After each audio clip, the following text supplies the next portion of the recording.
Good morning and welcome to the Warrior Talk podcast. With me today, I have a superstar athlete, a diamond in the rough, if you will, Mr. Dakot Johnson. Dakota, introduce yourself. This is your first time here on the show. I'm Dakot Johnson. I'll be graduating in 2027. And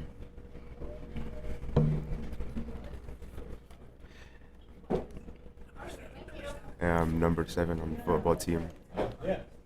Well, Dakota, we're super happy to have you here. We're just going to jump right into it, dude. Where did you come from? What the heck happened? Because I had never seen you before, and I'm super happy that I had the chance to witness you play this past game here in Hatch Valley. Thank you. So, I've been pretty much everywhere. So when I first came down from Mississippi, that's where I was born. Half of my life I was raised there. And then we moved down to Albuquerque. And then I lost my parents and then came with them. They adopted me. We moved down here. I got with the football team. They treated me like one of their own. And ever since then I've just been rolling with them. And this recent game, it's one of my best games I've ever played.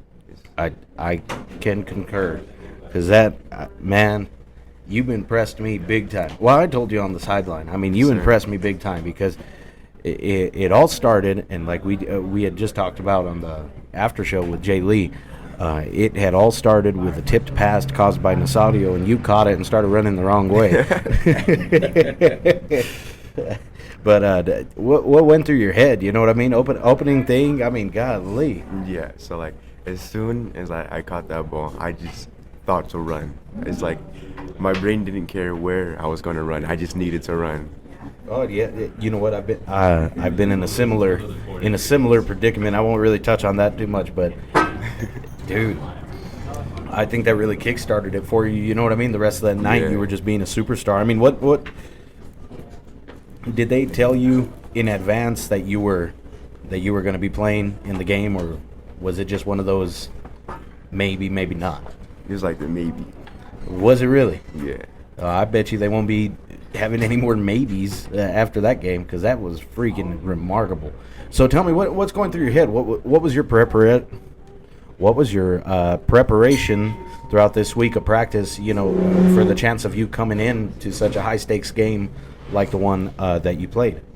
So our last game, it really brought me down, because it was a bad game, and I'm all because I felt like I could have done more for our team. Right. Because every block for our last game we played, I missed every block, and the dude behind me got tackled, and I just felt bad. So that was my motivation for the next game. It just kept me going. It was my esteem. But you have to have a foundation to build on. Yeah.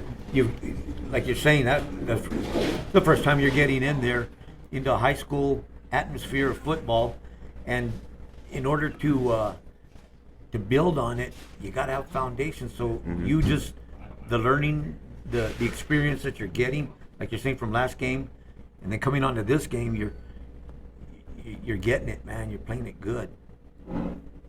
I'll tell you what. I mean, we're not going to sit here and lie to you. You had some pretty big shoes to fill when you went in, filling the shoes of number 74, Junior Gutierrez. But when you came in and you started doing what you were doing, it was like you never left. You know what I mean? It was perfect. You held that line together. You broke through the offensive line for Hatch. I mean, it was like it wasn't a problem. Was it what happened? What was your biggest setback trying to play against them? Because I really didn't see one. I thought you were doing a phenomenal job. So thank you. Only thing that I struggled with is when they were chop block. That was literally it. And they only chop block you when you're being a problem. Yes. So that's exactly the same thing they did for me from the kickoff. They had 3 of their dudes just try guarding me. Yeah, well, yeah. It didn't work. Well, and I even saw that they started double teaming you towards the end of the game too, and that really shows you that you were causing a big problem for them. Because I mean, a little guy like yourself. I mean, no offense. I'm a big guy, but sideways. So I'm talking a little guy sideways. You know what I mean? Yeah. Because you're quite tall, but you remind me a lot of a good friend of mine who I used to play with on the D line, and that dude was like you. He was so unassumingly powerful and good at what he did that nobody that you see some tall skinny dude right in front of you and you're a big old 250 300-pound lineman. You know what I mean? You're thinking, let's not pay attention to him. Let's get this guy. He might cause a problem. And then all of a sudden you're just sitting over there like Speedy Gonzalez. You know what I mean? Just right behind the line. Next thing you know, you're making tackles, all that good stuff. Yeah. So, just tell me a little bit about your story, man. So, I know you said that you kind of been all over the place. We'll take it away from football just a little bit and tell me what makes Dakota. So like, back when I was born, like raised in Mississippi, like we like.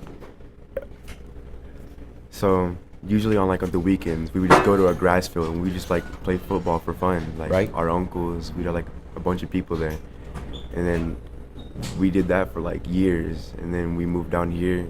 I first started playing football for Rio Grande. Yeah, man, it was crazy. I was like, it was really crazy because like I just jumped in there, didn't really know what I was doing, and then like we came down here and like these coaches, they like really like put all their hard work into me. Like, they like, and if I can like do something like the way it's supposed, they adjust it to where I can do it, so I learn it like in a different way. Yeah. So as I mentioned, I'm a ex-athlete for the Warriors. Yeah. And you know what? That's kind of what kept me so prideful about this place is the fact that it, whether you're from here or from somewhere else, they don't care about your background, nothing. They'll welcome you with open arms. And that's one of the biggest things that I love about this community and more importantly, our football team. And I'm really glad to hear that you felt the same way. So you're a freshman from what I understand. Yeah. So, God dang, I can't wait to see what you're like as a senior. So do you plan to play football all 4 years of high school? I do. And do you plan to leave Socorro? I don't. Thank God. So, what position are you looking for? Right now I'm good with playing nose guard, D-end, and running back. I played running back for JV. Oh, okay. Oh, I've seen a couple of your JV games. Yeah, you're a pretty strong running back, as a matter of fact. Thank you. Now that I know who you are, but it makes sense. Man, I keep saying now that I know who you are, but I don't mean any offense by that. I just mean you just came up from nowhere, dude. Yeah. You're sitting right there. I mean, I've seen number 7 on the sideline a few times, but God, I'm super happy that they decided they wanted to play. I really am. Me too. I really am. So we're going to take a quick break real quick, and then we'll come right back with more from your Warrior of the Week, Mr. Dakota Johnson. We'd like to give a big shout-out to the proud supporters of the Warrior Talk podcast, APO Express, Candyland, 6112 Entertainment, Loma Theater, and Que Suave Cafe. Welcome back to the Warrior Talk podcast. With us, we have a special guest making a guest appearance, a surprise appearance, Coach Jared Marquez. Coach, so tell me a little bit about Dakota. What's he like at practice, on the field, all that good stuff? Dakota's a great energy. He's a great kid. Always brings a smile. Hard worker, most definitely. And I think you're gonna ask me about the game next, so I'm gonna save that. But in terms of practice, he brings it every day. He's willing to get better. He's brings that energy, brings that positive vibe. I don't think I've ever seen him mad. At least he doesn't show us. But no, coachable kid, great kid, and love to have him. Well, Coach, you brought it up yourself, and yes, I was going to ask you about the game. So I'm going to start off with his surprise interception. You know what I mean? How did that go for you? Yeah, it was definitely adrenaline rush. Dakota was having a great game.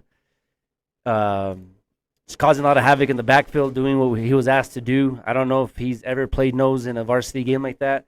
and you could never tell. I mean, he went in there and he was just doing a lot of great things, and we kind of worked on all week on practice and getting prepared for their screen that they love to run, and they ran it. I think number 15 Sachs tipped the ball, and after he tipped it, I think Dakota just had the natural act to go and get that tipped ball. He grabbed it. He started running the opposite way, and us as a coaching staff, and I think every player on the sideline and every fan behind us was just yelling at the top of our lungs, "No, run the other way." And I don't know how far it was, but to us it seemed about 20 yards. He ran the opposite way, and I was like begging one of our players to tackle him. I think I told Dakota this after the game. I myself wanted to run out there and tackle him, but he ended up turning the correct way, and I think he ran for another 10 yards until he got tackled. And it was a situation where if he would have ran the correct way at the beginning, he probably would have had a pick six. But nevertheless, it's just a contribute to his hard work all year at practice. I think that play was definitely an exciting moment for him, for us, for all of us, and I think that game itself was a reminder to Dakota that, hey, like you can dominate. Keep your head up, and I think we found ourselves a secret weapon in our defense. I would beg to say a diamond in the rough. That's what I've been saying since Friday. I mean, he really is. He's a diamond in the rough, wouldn't you say? Most definitely. I was literally saying on the sideline the whole time, like, check out Dakota. Because even if he wasn't making the play, he was impacting the play. Mm-hmm. And I kept telling the coaches, check out Dakota. Watch him. Look at him. I know Coach Ocampo kept yelling at Dakota, slant this way, slant that way. And I wasn't watching anything else. I wasn't, checking on the DBs like I probably should. I was just watching Dakota the whole time. and I would agree with that saying, the diamond in the rough for sure. Well, Coach, we appreciate your time. I know that I just kind of sprung this on you real quick, but I had to get an insider's look on this to see if this was a bit of a one-hit wonder or if we expect to see more of this in the future. Oh, no. I mean, young player. I do not think this is a one-hit wonder, and I don't want him to think that. I want him to believe that last night's game or Friday night's game was not a joke, right? And so, or was not a surprise. I think it was a contribute to your hard work, and I think that you will be hearing his name a lot more coming forward. Yeah, I can guarantee that. You're going to be definitely a focal point of the game for me. You know what I mean? I'm going to be looking out for number 7, and I encourage all the fans to look out for number 7, Mr. Dakota, out there. I mean, just wreaking havoc everywhere. But I'm going to pass the mic back to Dakota. Thank you, Coach. Yeah, man. See you guys. But so hearing that from one of your coaches, Dakota, what's your feeling off of that? That made me feel really good to know that my coaches they took their eyes off of their defensive spots of where they're supposed to be looking at just to watch me, to they noticed how good I was, and they're all like, dang, we didn't know that he was capable of doing this. So and I'm not gonna sit here and lie to you and sugarcoat it. I was the same way. I didn't know what you were capable of. You know what I mean? Yeah. And like I say, I mean, Junior, or David. I forget. I know him as Junior, but anyway, David. I played alongside him when I was still there with the Warriors, and I kind of had a bit of a hand in being sure that he did the best he could while I was playing with him. You know what I mean? Yeah. He tells a funny story. Okay, and ask him about this next time you see him. I used to have a bad habit of headbutting people when I played. Okay. More specifically, my own athletes. That was my way of disciplining them. You know what I mean? Yeah. And so David would have a troublesome time remembering the plays on offense. And me, I knew that playbook front to back, sideways, upside down, you name it. I knew exactly not only what I was supposed to do, but what everybody on the line was supposed to do, sometimes even the backfield. And he would always sit there. He'd go, "Hey, Moy, what's the play?" And I'd tell him the play. And then the very next one, "Hey, Moy, what's the play?" I'd tell him what he's supposed to, or, "Hey, Moy, what am I supposed to do?" I'd tell him. On the third one, he'd tell me, "Hey, Moy, what am I supposed to do again?" I said, "Man, dude, you're going to have to start figuring this out, man. Come on." After the fourth one, boom! I'd headbutt him right there in his head. I said, "You remember now?" And he goes, "No." I said, "Well, you better figure it out then." Yeah. So, anyway, just a short story, but what I know that you said that you have previous football experience with Rio Grande. So what's the difference between the high school and Rio Grande as far as coaching goes? Like, fundamental techniques, all that good stuff. Like, what made you click? So, with my other team I was playing with, I didn't feel like we were a team. Like, everybody was always fighting with each other and butting heads, and then like the coaches let it happen, and then so I just really didn't think nothing of it at the time. And then when I moved to here, started playing football for like Socorro, it was like a whole new thing. Like, it's just like actually brotherhood. Like, we like never turning our backs on each other. I always try to encourage students that I know can play sports but don't to at least try it out. Yeah. Because I know for a fact here in Socorro, and like I say, I don't know how it is really anywhere else. I've never played anywhere else. But in Socorro, I know for a fact that they show strong emphasis on the family aspect of the game. You're more than teammates when you're out there. You're a family, and you're trying to protect your family.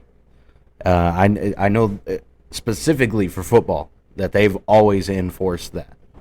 And I'm really glad to see that that's carried over now to because I've been out for 2 seasons now, so I haven't played sports whatever for about 2 seasons now, but I'm really glad to see that the fundamentals of what made the Warriors such a great program to be a part of is still taking place.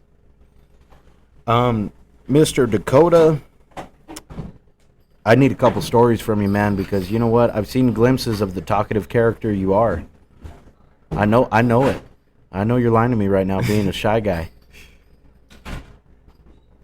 So one of my stories is the reason why I wanted to start playing football is like, well, one of my inspirations is like this little dude that played for the Cardinals. His name was Pat Tillman, and he was a small little dude, like playing alongside these like 6'4" dudes, and like at the time he was like one of the new dudes, and like all the big dogs and stuff like that, they would bully the new dudes, and like he just didn't let it happen. Like he was like he acted like he was just like as tall as they were, and then like he was a really powerful running back for the size he was, and he was like a big inspiration for me. And then like after he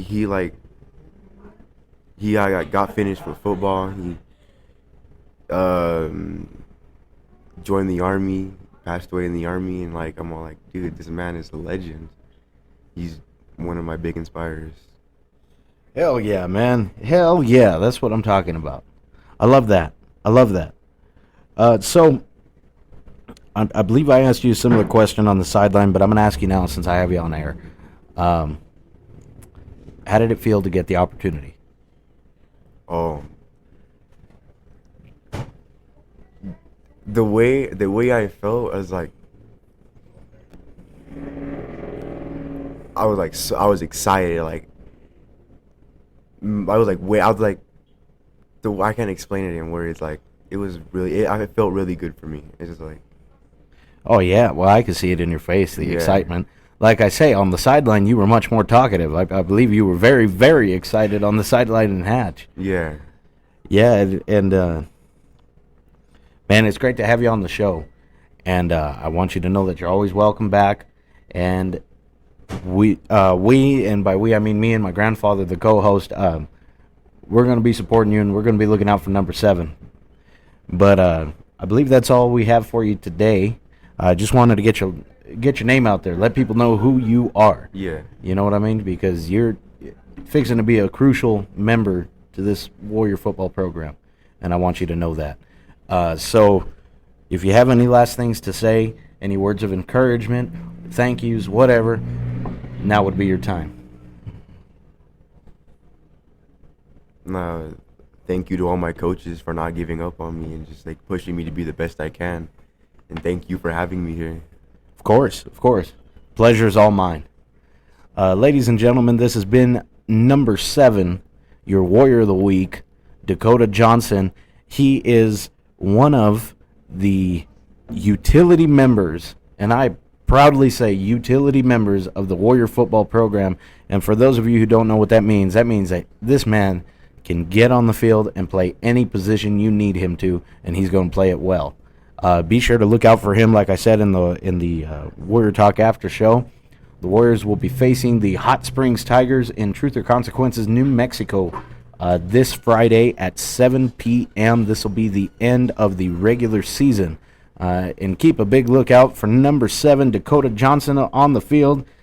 Man, you're going to be...